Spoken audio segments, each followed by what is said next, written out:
Whether you're buying or building a house, using a credit card, in need of an insurance policy, you know what it's like. You're a consumer with a challenge, and what happens when something goes wrong? Is the government there to watch your back, help you get your money back? Maybe, maybe not. Worse, what happens if your identity gets stolen? Now you've got real problems. Our theme this week, Consumer Beware. You can save money, prevent heartache, not be a victim, and we'll try to help. From the Global Newsroom in Toronto, this is Focus Ontario with Sean Mallon. Sitting in this week, here is Sean O'Shea. Hello and welcome. Sean Mallon is on vacation. He'll be back next week. Well, as somebody who's covered consumer issues for more than 20 years, I can tell you from professional experience that buyers get burned a lot. Whether buying a home, trying to get a loan, getting home renovations, it's easy to get in trouble. Not always so easy to get your money refunded. And government agencies aren't always there to watch your back. So you're about to buy a house, figuring out how you're going to pay for it. You will need a mortgage, but these days it's not just the bank that's offering you money. Chances are you can get financing from an array of lenders. But what's the risk? What's the reward? To talk about this, we're joined by Kerri Reed. She's a mortgage agent, and she's also Vice President of Premier Mortgage Center. Kerri, thanks for joining us. Thanks for having me, So Sean. you can go to a bank. Why shouldn't I go to a bank if I want to get a mortgage? Why should I go to somebody like you? Mortgage agents we are here to look out for the best interest of the client. Mortgages are our expertise. We're not focusing on bank accounts, we're not focusing on loans, we're not focusing on investments. We focus on the financing. But most consumers, they trust the bank. They may not always like the bank, but they know the bank is the bricks and mortar and all that. There's a bit of that trust. How do you get the same kind of trust from a consumer that the bank would? Just like any service industry, it's about the relationship. It's our job. Respect is not something you can demand, it's something you have to earn.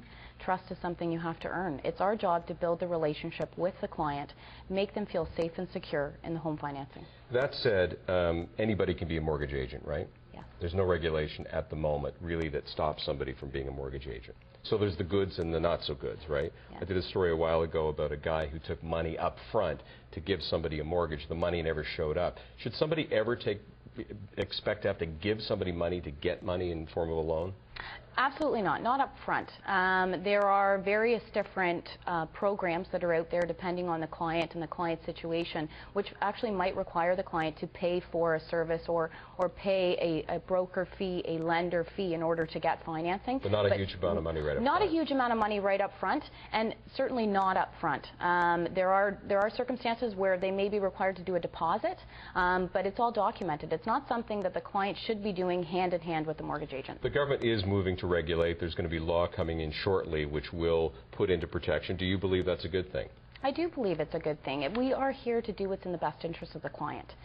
That is what our job is. We are working on behalf of the client. If the deal doesn't close at the end of the day, we haven't done our job. How do I know I'm going to get a better deal? And will I always get a better deal going to a mortgage agent that's looking after my interest than going to the bank? Absolutely not. There's never a time when I'm going to say that I'm going to be able to get you the best deal. I will always get you a great deal, great service, but there are always other opportunities that are out there. The relationships that we build with our clients, with our referral sources, or that circle of influence that work around the client in the actual mortgage transaction. How does the Ontario consumer know that you're a good agent or this person's a good agent? Are there, is there a body that you can belong to that says, yes, this person is good, has some credibility? How do I know besides the word of mouth? There is. Word of mouth is key. Relationship is key with that circle of influence. But there are organizations that are out there. There are also designations that are out there for mortgage professionals. And it's something that as mortgage professionals we should want to obtain those designations. We should want to be a part of those organizations that work within our industry so that we know that we are actually looked at as true professionals. What should I ask as a consumer, the mortgage agent, the mortgage broker, before I give my business to that person? Be asking about their experience levels. Be asking about who they've dealt with. How did they know? How did they get to, or how did they actually get to you, right? Ask about the people. They should be asking people around them. Who did you use when you did your mortgage financing? Did they do a great job for you, right? The real estate agent's always involved, usually firsthand before we actually see the client.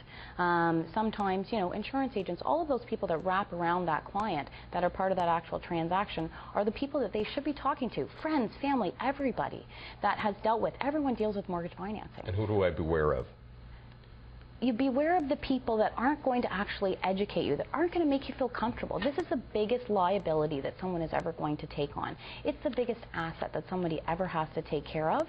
If you don't feel comfortable in the pit of your stomach that you actually understand 100% what is going on in the decision that you're making, and it is your decision as a consumer, then you shouldn't be feeling comfortable. There's a reason for it, and you should be asking for another source.